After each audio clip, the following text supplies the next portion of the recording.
Smart Ideas, c'est notre rubrique consacrée aux startups. J'accueille Sandrine Morieux. Bonjour. Bonjour Thomas. Bienvenue. Vous êtes la fondatrice de toutpourlesaidants.com qui a une bonne année d'existence. Pourquoi vous l'avez créée? Quelles sont les missions de cette plateforme? La mission, c'est d'accompagner les familles, parce que moi, je les ai accompagnées, mais sur d'autres domaines pendant très longtemps, mais d'accompagner, en l'occurrence, les familles qui ont un proche âgé à domicile, qui petit à petit, ce proche-là rentre dans une perte d'autonomie déjà, avant d'arriver à un moment donné dans une dépendance quand même un peu plus accentuée. Et en fait, je me suis rendu compte, le constat, c'est de se dire, et je pense que je suis pas la seule pour le coup, de voir que malheureusement, en fait, on démarre en fait certaines actions, malheureusement quand la dépendance est déjà trop installé, c'est trop tard. Donc on parle beaucoup de faire de la prévention, donc on a pas mal d'injonctions en fait pour essayer de pousser les gens à le faire. Et bon, de par mes biais culturels qui sont sortis un petit peu de France, c'est vrai que je vois les choses peut-être un peu différemment.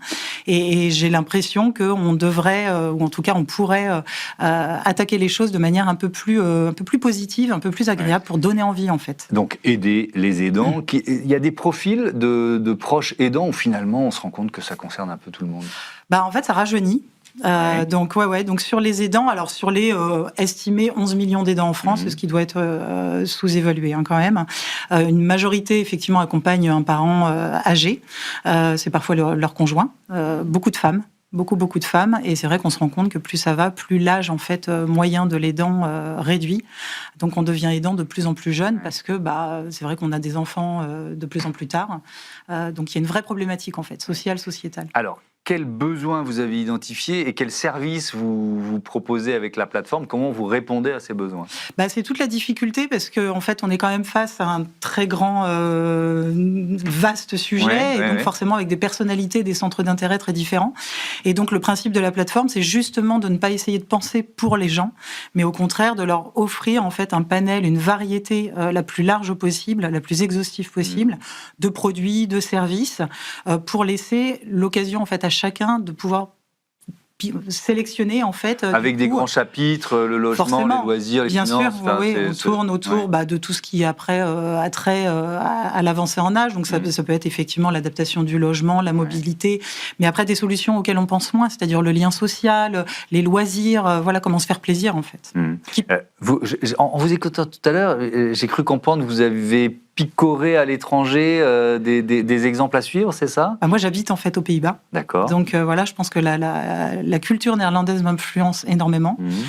Et comme j'ai travaillé dans une entreprise de la silver economy néerlandaise, pour le marché français, mais il y a quand même une conception qui est moins médicale, moins tournée vers le soin, que j'ai trouvé intéressante parce que justement, elle a tendance à arriver à convaincre de manière plus douce les personnes d'accepter des choses qui sont adaptées à leur capacité actuelle, sans forcer le trait, finalement. Parce qu'il faut convaincre? Mais je pense qu'il faut convaincre, en fait. Je pense que les personnes âgées, on a tendance à les mettre sous le scope des malades et des gens fragiles. Et à mon sens, c'est pour ça, en fait, qu'elles refusent finalement la plupart des solutions qu'on leur propose, parce que c'est finalement très stigmatisant. Je pense que la vraie inclusion, c'est de les positionner dans un profil, alors faut pas mal interpréter, mais en tout cas de consommateur. C'est-à-dire que je pense qu'on peut parfaitement leur dire, voilà, de quoi vous avez envie. Pas forcément de quoi vous avez besoin, mais déjà de quoi vous avez envie.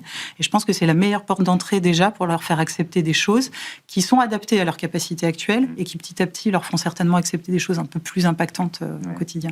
Donc une bonne année d'existence, premier bilan, premier retour d'expérience. C'est toujours un peu la problématique quand on lance un projet comme ça, parce que nous on a une double problématique, c'est-à-dire que il faut déjà qu'on attire l'intérêt des familles, donc ce qui passe par un grand biais de communication, et puis nos messages devaient déjà être bien positionnés. Et puis derrière, c'est comment nous être légitimes auprès des professionnels de la silver economy, qui sont nos clients. En fait, notre modèle économique repose sur des abonnements. Donc en fait, il fallait jouer sur les deux plans, et là c'est vrai qu'on commence à rentrer dans une vraie bonne dynamique. Voilà. Bon, vous avez anticipé ma dernière question sur le modèle économique, donc c'est gratuit pour l'utilisateur, c'est ça? Totalement. Ouais. Et donc qui paye? Du coup, les professionnels, parce que le principe, c'est que nous, quelque part, on arrive à être de plus en plus visible directement auprès des familles, d'arrêter en fait ce principe, enfin d'arrêter en tout cas de nous distinguer, de ne pas faire ce principe de prescripteur par les relais médicaux ou publics, mais d'être vraiment présent en direct auprès des familles. Donc ça demande beaucoup de moyens, forcément, et du coup d'améliorer la visibilité des solutions du bien vieillir par ce biais-là. Merci beaucoup Sandrine Morieux et bon vent à votre plateforme toutpourlesaidants.com. Voilà, c'est la fin de ce Smart Impact. Merci à Nathalie Croiset, la coordinatrice éditoriale, Alexis Mathieu à la production, Angèle Jean-Girard, le réalisateur, Alexis Sanchez pour le son. Belle journée.